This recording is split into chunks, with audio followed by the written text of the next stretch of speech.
Alhamdulillahi wa kafa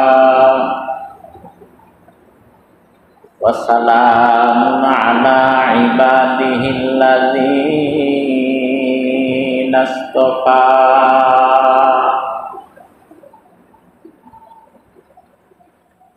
Wa nashhadu an la ilaha illallah wahdahu la syarikalah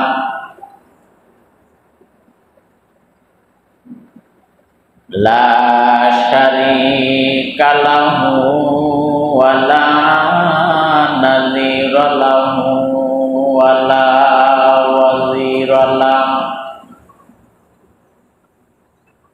wa la musyira lahu wa la misla lahu wa la zidda lahu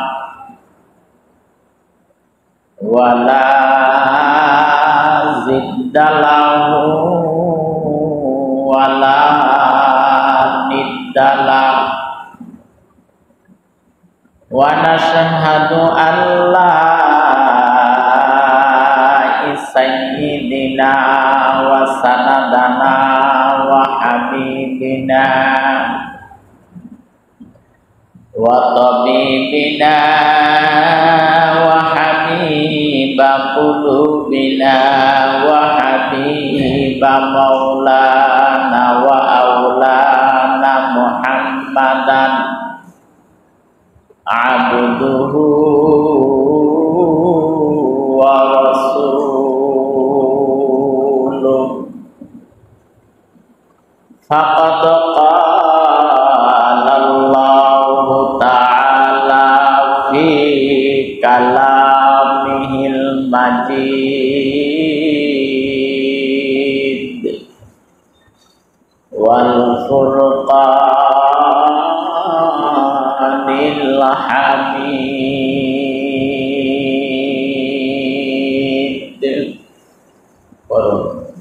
A'udzu billahi minasy syaitonir rajim. Bismillahirrahmanirrahim.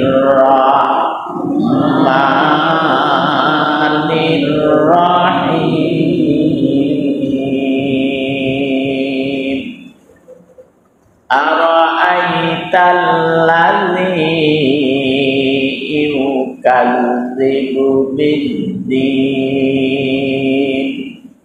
fadzalikal ladzi yad'ul yatim wa la yahuddu ala ta'amil miskin. Fawailul lil musallin alladzina hum an salatihim sahun alladzina hum yura'un wa yamna'unal ma'un. Wa qala Rasulullahi muhabbatan qurun sallallahu alaihi wasallam afdalul ibadati tilawatul Qur'an. Wa qala ta'ala fi syani habibihi wa mahbubihi innallaha wa malaikatahu yusalluna 'alan nabi ya ayyuhalladzina আইয়ুহাল্লাযীনা আমানু সাল্লু আলাইহি ওয়া সাল্লিমু তাসলিমা। আল্লাহুম্মা সাল্লি আলা মুহাম্মাদিন ওয়া আলা আলি মুহাম্মাদ কামা সাল্লাইতা আলা ইব্রাহিমা ওয়া আলা আলি ইব্রাহিম ইন্নাকা হামিদুম মাজিদ। আল্লাহুম্মা বারিক আলা মুহাম্মাদিন ওয়া আলা আলি মুহাম্মাদ কামা বারাকতা আলা ইব্রাহিমা ওয়া আলা আলি ইব্রাহিম ইন্নাকা হামিদুম মাজিদ।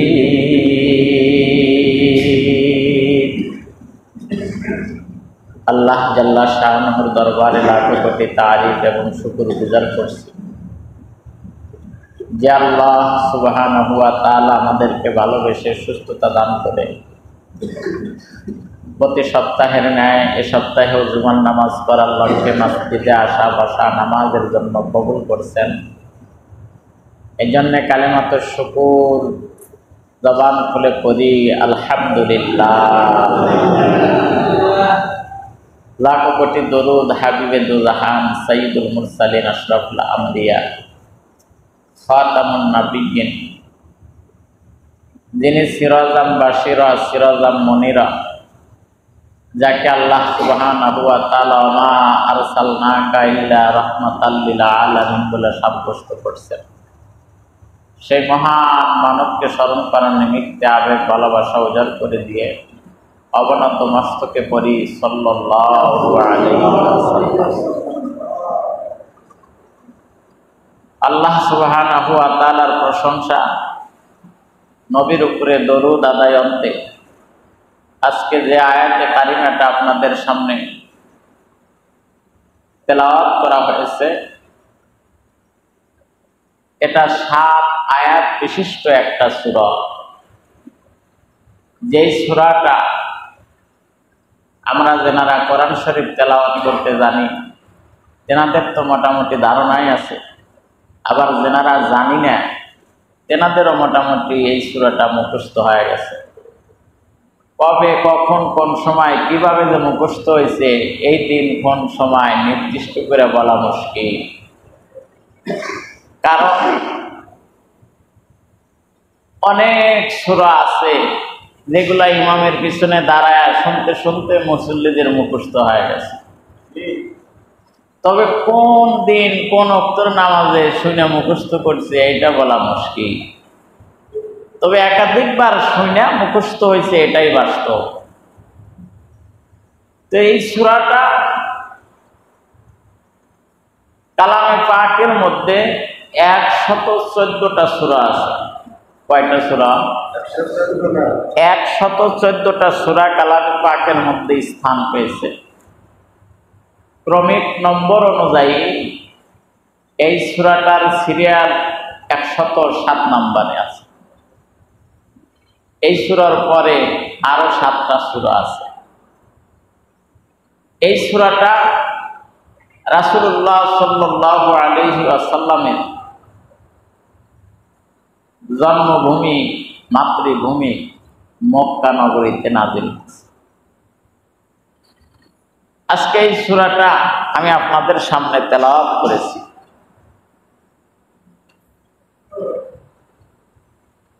এই অল্প সময়ের মধ্যে এই সূরা থেকে যতটুকু আলোচনা করা যায় চেষ্টা করব ইনশাআল্লাহ। আসমানের নিচে জমিনের উপরে সবচাইতে দামি একটা কিতাব, সেই কিতাবটার নাম হলো আল কোরআন, কোরআন মাজিদ। এই কিতাবটার নাম।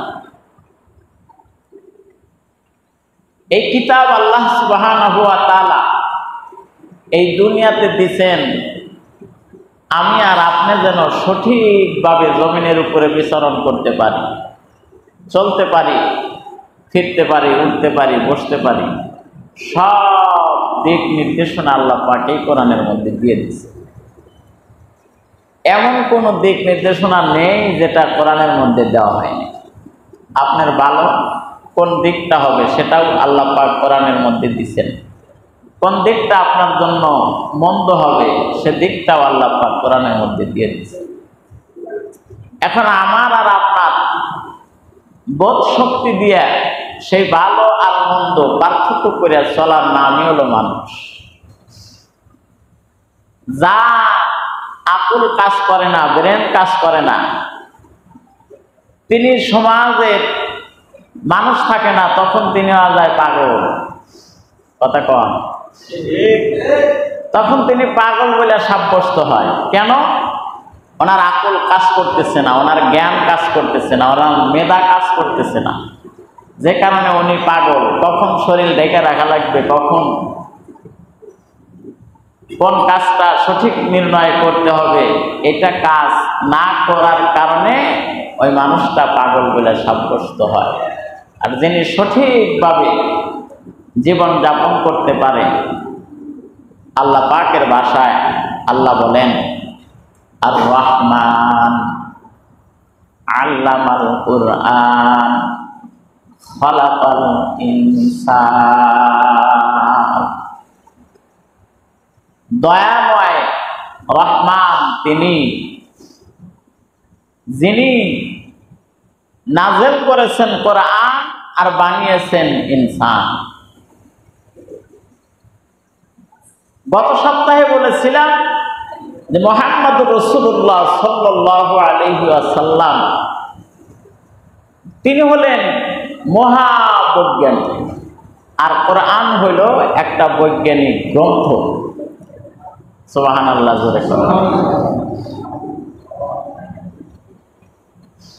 মুহাম্মদ রাসূলুল্লাহ সাল্লাল্লাহু আলাইহি ওয়াসাল্লাম তেনার তুলনা জগতে কারোর সাথে হবে না।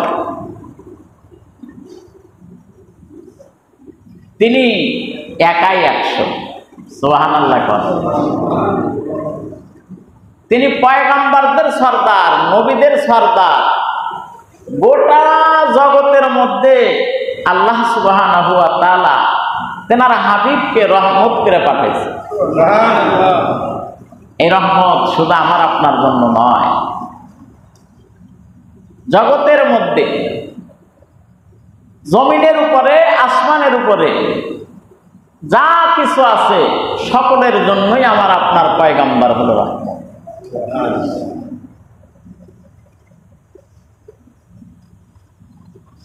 যাকে আল্লাহ সুবহানাহু ওয়া তাআলা আমাকে, আপনাকে, আপনাদের জন্য, আমার জন্য রহমত করে পাঠাইলেন, ওই নবীকে ভুলে থাকা যায়? ওই নবীর আদর্শ বেঁধে রেখে ভিন্ন মত পোষণে চললে মনের মধ্যে শান্তি পাওয়া যায়? কিন্তু আমরা তো শান্তি খুঁজি। কথা কন, আমরা ভিন্ন মতে, ভিন্ন পথে শান্তি খুঁজি, যদিও আমরা জানি ভিন্ন মতে, ভিন্ন পথে শান্তি নাই। শান্তি কেবলমাত্র, শুধুমাত্র মুহাম্মদ রাসূলুল্লাহ সাল্লাল্লাহু আলাইহি ওয়াসাল্লামের সুন্নতের আনুগত্যের মধ্যেই আছে। এটা আমরা জানি, এটা আমরা বারবার শুনি, কিন্তু আমরা এর মধ্যে তালাশ করি না। আমরা তালাশ করি অন্য জায়গাতে। বিজাতিদের কালচারের মধ্যে আমরা তালাশ করি, আমরা অন্য ধর্মাবলম্বী লোকদের মধ্যে তালাশ করি।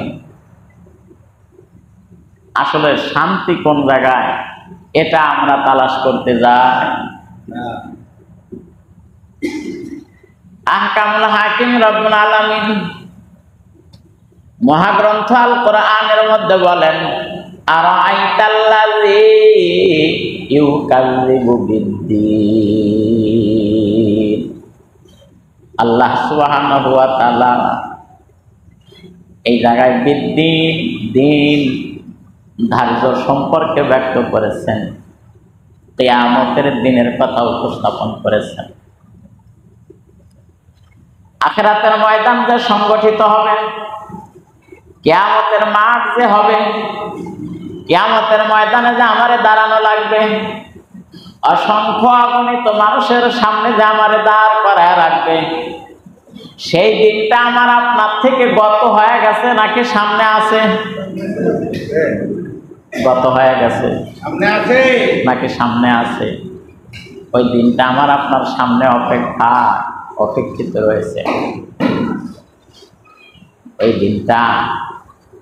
ওই দিনটার সম্মুখীন আমাকে আপনাকে অবশ্যই একদিন হতে হবে। তবে আল্লাহ পাক বলেন, ওই দিনটা ওই সমস্ত মানুষগুলা বিশ্বাস করে না যে সমস্ত মানুষগুলার মধ্যে কিছু বদ কাজ আছে, কিছু খারাপ কাজ থাকবার কারণে কিয়ামতের ময়দানে যে আমাকে দাঁড়াতে হবে আল্লাহ পাকের সামনে, এটা তারা বিশ্বাস করে না। কারা বিশ্বাস করে না এ কথাটাও আল্লাহ পাক পরবর্তী আয়াতের মধ্যে জানায় দিয়েছে। তাহলে আমরা সব জানতেছি, শুনতেছি, কিন্তু আমলে বাস্তবায়ন করতে পারতেছি না।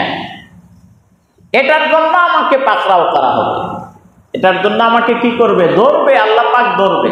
তুমি জানলে, শুনলে, মানলে না কেন? কেন মানলে না? এখন যদি কন যে হুজুর তাহলে আমরা শুনবো না, জানারও চেষ্টা করবো না, ওইটা আরো মহাবিপদের মধ্যে পড়ে যাবে। জানা না জানা এটা খালি বিপদ। যদি না মানে তাহলে আরো মহাবিপদের মধ্যে পড়ে যাবে। মানবেন না কেন?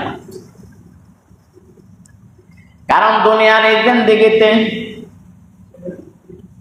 দুনিয়ার নাজ নিয়ামতের জন্য, দুনিয়ার শান শৌকতের জন্য আমি আপনি কি না করলাম, সব কিছু আমি আপনি করলাম।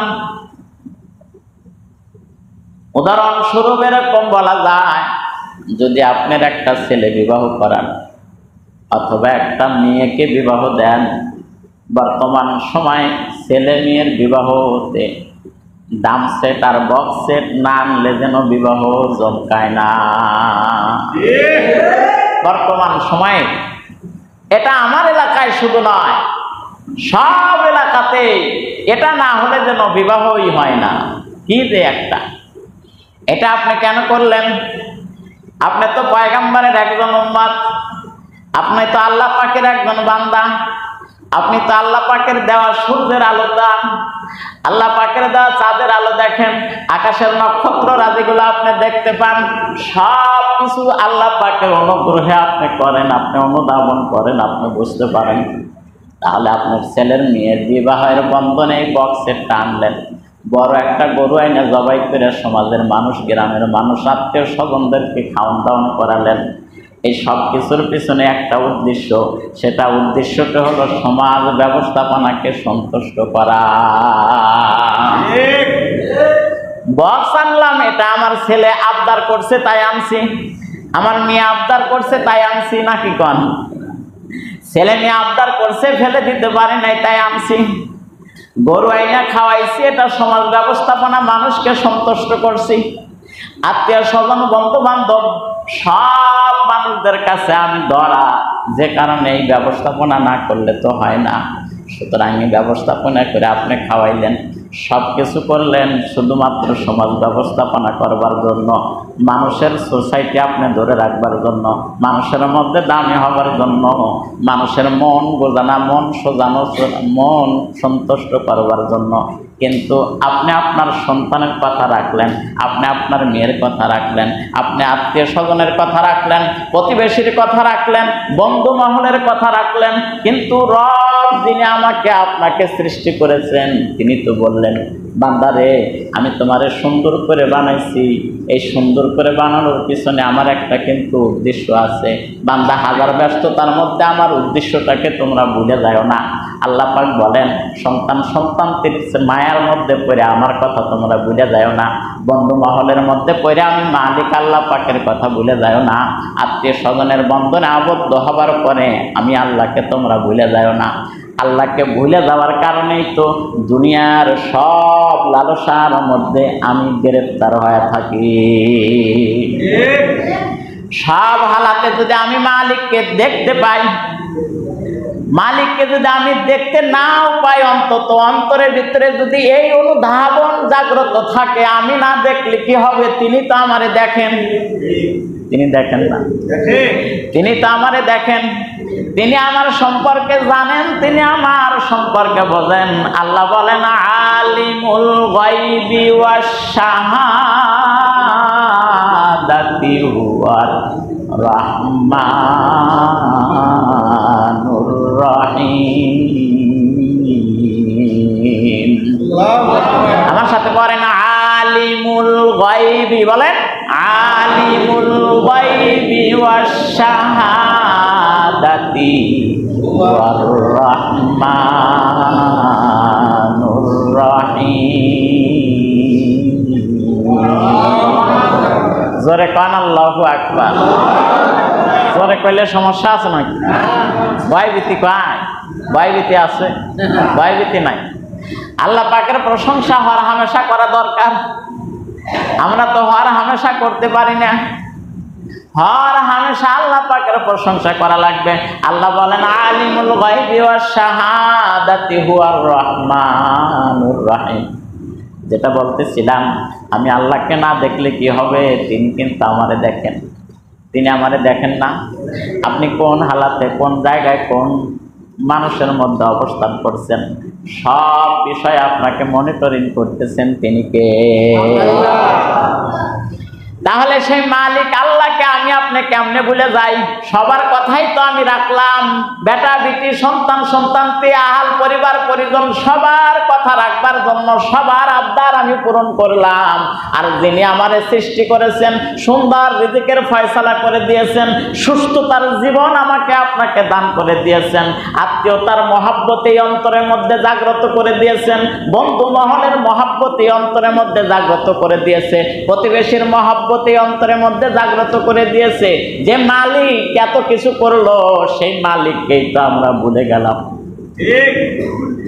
ওয়াল্লাহ আল্লাহু ওয়ালিয়ুল্লাযীনা আমানু ইখরিজুহুম মিনাজ যুলুমাতি ইলান নূর। ওই মালিককে ভুলে গেছি, যে কারণে আমার কোন জায়গার মধ্যে শান্তি পাই না। যেদিকে তাকাই সেদিকে অন্ধকার। আমার কথা কন না? যেদিকে নজর করি সেদিকে আমার অন্ধকার। টর্চ লাইট দিয়ে আমার রাস্তা আমি খুঁজে পাই না। অথচ আল্লাহ বলেন অন্ধকারে নিমজ্জিত যে সমস্ত ঈমানদার নরনারীরা হবে, আমি আল্লাহ পাক আমার কুদরতে হাত দিয়ে ওরে দইরা আলোর পথে আমি পরিচালিত করে দেব।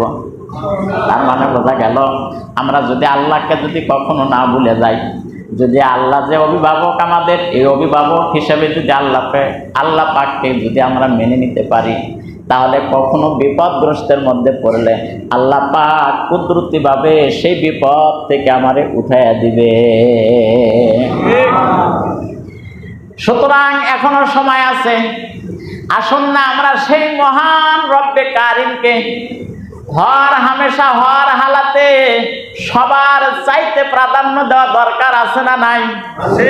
আল্লাহ সুবহানাহু ওয়া তাআলার পয়গম্বর হাবিবুল্লাহ তিনি স্পষ্ট করে ব্যক্ত করে দিয়েছেন, তিনি স্পষ্ট করে ব্যক্ত করেছেন, অতক্ষণ পর্যন্ত তুমি পূর্ণাঙ্গ মুমিনা হতে পারবা না যতক্ষণ পর্যন্ত তোমার বেটা বেটি ছেলে মেয়ে সন্তান সন্তানতি আত্মীয় স্বজন প্রতিবেশী জমিদারি টাকা পয়সা ব্যাংক ব্যালেন্স তোমার নিজের চাইতে যত সময় পর্যন্ত পয়গাম্বরের মহাব্বত অন্তরের মধ্যে না দিবে, না তৈরি করবে, ততক্ষণ পর্যন্ত পূর্ণাঙ্গ মুমিন মুমিনা হওয়া যাবে না। লা ইউমিনু আহাদুকুম হাত্তা আকুনা আহাব্বা ইলাইহি মিন ওয়ালিদিহি ওয়া ওয়ালাদিহি ওয়ান নাসি আজমাইন। আল্লাহ পাকের পয়গম্বর ঘোষণা করছেন, অতক্ষণ পর্যন্ত তুমি দামি হতে পারবা না যতক্ষণ পর্যন্ত তোমার এই অন্তরের মধ্যে আমি পয়গাম্বরের মহব্বতটাই প্রাধান্য না পাবে। এখনো নিজে নিজে একটু জরিপ করলে দেখা যায় পয়গাম্বরের মহব্বত তো দূরের কথা, আমার বেটা বেটির মহব্বত এখন সবচাইতে বেশি। কথা কন না কেন? বেটা যদি অসুস্থ হয়, বেটি যদি অসুস্থ হয়, আহলিয়াত যদি অসুস্থ হয়, নামাজের আজান হইতেছে, থাক এটা আগে তারে নিয়ে যাই, নাকি বলেন? কিসের সুন্নাত, কিসের ওয়াজিব, কিসের নফল সব বাদ দিয়ে তখন আমি ওই দিকে ঝাঁপায়া পড়ি। ওই দিকে ঝাঁপায়া পড়বেন না তা কিন্তু না, আল্লাহর পয়গাম্বর বলছেন সবার চাইতে বেশি মহব্বত অন্তরের মধ্যে আমার স্থানটা আগে রাখা লাগবে। আমি যে পয়গাম্বর, আমি পয়গাম্বরের ভালোবাসাটা তোমার অন্তরের মধ্যে আগে রাখা লাগবে, আমি পয়গাম্বরের মহব্বতটাই তোমার অন্তরের মধ্যে আগে রাখা লাগবে। এই তো এটা তো রাখবে ওই সমস্ত লোকেরা, যে সমস্ত লোকেরা আরো আইতাল্লাযী ইউকাযযিবু বিদ্দিন, পরজিন্দেগিতে মালিকের সামনে দাঁড়াইতে হবে এই ভয় যেই মানুষগুলোর অন্তরের মধ্যে আছে, ওই মানুষগুলা দুনিয়াদারির মধ্যে দুনিয়াদারির পিছনে পড়ে না। ওনারা চিন্তা করে, ওনারা অনুধাবন করে আমি তো আল্লাহ পাকের দরবারে লক্ষ কোটি কোটি মানুষের সামনে আমাকে উপস্থাপন করবে, ওই দিন যদি আমি বেইজ্জত হয়ে যাই তাহলে ইজ্জত আমারে কে দিবে? দুনিয়ার জিন্দেগিতে আপনি অপরাধী হইলে টাকা পয়সা দিয়ে অপরাধীর থেকে আপনি নিস্তার পাইতে পারেন, পরজিন্দেগিতে যদি আপনি অপরাধী হয়ে আসামির কাঠগড়ায় যখন দাঁড়ায় যাবেন, ওই দিন আপনারা কে পার করবে? আপনার বেটা বেটির কোনো পরিচয় থাকবে না, সন্তান সন্তানটির কোনো পরিচয় থাকবে না, টাকা পয়সা অর্থবিত্ত প্রাচুর্য দিয়েও সেখান থেকে মুক্তি পাওয়ার কোনো সুযোগ নাই। আল্লাহ বলেন ইয়াউমা ইয়াফিরুল মারউ মিন আখি ওয়া উম্মিহি ওয়া আবি ওয়া সাহিবাতিহি ওয়া বানি। আহকামুল হাকিম রব্বুল আলামিন স্পষ্ট করে কালামে পাকের মধ্যে ব্যক্ত করে দিয়েছেন, ওই দিন সন্তান সন্তানটি কেউ আপনার সামনে দাঁড়াবে না, সন্তান ভাই ভাইয়ের খবর রাখবে না, ভাই বাইরের খবর দেবে না, রাখবে না, সন্তান সন্তানটির খবর পিতা মাতা কেউ রাখবে না। ওই দিন সব মানুষ নিজের চিন্তায় পাগল করা হয়ে যাবে, আজকে আমার উপায় হবে কি, আজকে আমার উপায় হবে কি, কারণ সব মানুষই তো বিপদগ্রস্তের মধ্যে পড়ে যাবে। সুতরাং ওই দিনটার কথা স্মরণ করে আমাকে আপনাকে সামনে আগাইতে হবে। আমার সংসার থাকবে ওই দিনটার পিছনে না আগে, আমার সংসার থাকবে ওই আখিরাতের পরে, পিছনে থাকবে ওটা আখিরাত আমার আগে। আখিরাত হলো আমার আগে, সংসার হলো পরে, স্ত্রী পুত্র পরে, সংসার আখিরাত হলো আমার আগে, দুনিয়াদারি আমার পরে, আখিরাতের চিন্তা চেতনা থাকবে আমার আগে। যদি এই চিন্তা চেতনা আমার থাকে তাহলে কাজে কর্মে ফ্যাক্টরিতে কারখানাতে মাঠের মধ্যে যেখানেই থাকি না কেন আমার ইবাদতের কোনো ত্রুটি হওয়ার সম্ভাবনা থাকবে না। আর যদি টুকটাক সময় পায় মালিককে টুকটাক করে ডাকার চেষ্টা করি, তখন ওই মালিকের ডাকা হলো টিকটকের মতন হবে। কথা কন? টিকটকের মতন মালিকরে দেখে কোনো লাভ হবে না। মালিককে ডাকতে হবে শান্ত মেজাজে, ধীর স্থির ভাবে, সন্তুষ্ট চিত্তে আল্লাহকে সন্তুষ্ট করতে হবে। নিজের মধ্যে প্রেশানিতে, সংসারে প্রেশানিতে, দুনিয়াদারি প্রেশানিতে, ফ্ল্যাট বাসা বানাইতেছেন সেটার প্রেশানিতে, অমুক কাজ করতেছেন ওইটার প্রেশানিতে, নামাজে দাঁড়াইলেই তো ওই টেনশন, আপনি আপনার মালিককে খুশি করবেন। এজন্য আল্লাহ সুবহানাহু ওয়া তাআলা বলেন ওই দিনকে ওই মানুষগুলা বিশ্বাস করে না। কোন মানুষগুলা বিশ্বাস করে না সে কথাটাও আল্লাহ পাক স্পষ্ট করে ব্যক্ত করেছেন। আর আইতাল্লাযী ইউকাযযিবু বিদ্দিন ফাযালিকাল্লাযী ইয়াদুউল ইয়াতীম। এক নম্বরে আল্লাহ পাক আনছেন ওই মানুষগুলা ওই দিনকে বিশ্বাস করে না যারা এতিমের গলা ধাক্কা দিয়ে বের করে। এতিমকে যারা কষ্ট দেয়, এতিমের গলায় যারা ধাক্কা মারে, এই মানুষগুলা জানে না যে আমাকে একদিন পরজিন্দেগিতে আল্লাহ পাকের সামনে দাঁড়াইতে হবে। তার মানে আমরা যত ইবাদত বন্দেগীর থেকে বিমুখ হয়েছি, এই যে ধরেন ফরজ আমলগুলো আমি আপনি ত্যাগ করে দিয়েছি, পর্দাটা তো সুন্নত নাকি কোন? পর্দা সুন্নত না? না পর্দা কি? মা বোনদের পর্দা করা সুন্নত না ওয়াজিব? জোরে কয় না। আবার কোন? আবার কোন? নামাজ পড়া কি? তাহলে এটা তাও টুকটাক চলে, কিন্তু এটা তো টুকটাকও চলে। মর্যাদার দিক দিয়ে দোনোটাই সমান না কম বেশি আছে? এটাও ফরজ ওটাও। তাহলে আমি নামাজ পড়ি পাঞ্জেগানা আর আমার স্ত্রী খবর আছে কি? ওটা আমি কম না, আপনারা কন। আমি কইলে আপনাদের আবার দোষ হইব না।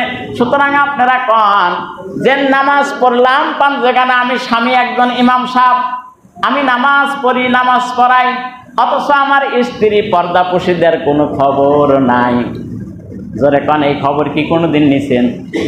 হ্যাঁ, এই খবর তো নেন নাই। নেন নাই তাও ভালো করছেন, আলহামদুলিল্লাহ। নিলে আরো অসুবিধা হয়ে গেল। নেন নাই তাও ভালো করছেন। তবে মাঝে মাঝে খোঁজ খবর নেওয়া দরকার। এই হুজুরের খবর কি রে, হুজুরের বোর খবর কি? আর আপনারা যে খবর নেন না তা আমি জানি, খবর নেন না এই কারণে যে খবর নিলেই তো কিছু দেওয়া লাগবে না, অতএব দরকারই নাই, যাই অবস্থায় আছে তাই। 18 কোটি মানুষের সব পাইতেছে। খবর নিলেই বেকাল আছে, এই জন্য কেউ বেকালে পড়তে চায়। যা হোক, পরজিন্দেগিকে আমাকে সামনে রাখতে হবে। মাঠ ঘাট ফ্যাক্টরি আবাদ বাসা চাষবাস যা আছে সব আখিরাতকে সামনে রেখে যদি আমরা সামনের দিকে চলতে পারি, তাহলে ওই মানুষটার জন্য আখিরাতকে আল্লাহ পাক সুন্দর করে দিবে। আমরা আখিরাত সুন্দর করতে চাই কি চাই না? যেরকম চাই কি চাই না? কবে থেকে? ইনশাআল্লাহ পাক যেন বুড়ো বুড়ি জোয়ান জোয়ানি সকলকে তৌফিক দেন, বলেন আমিন।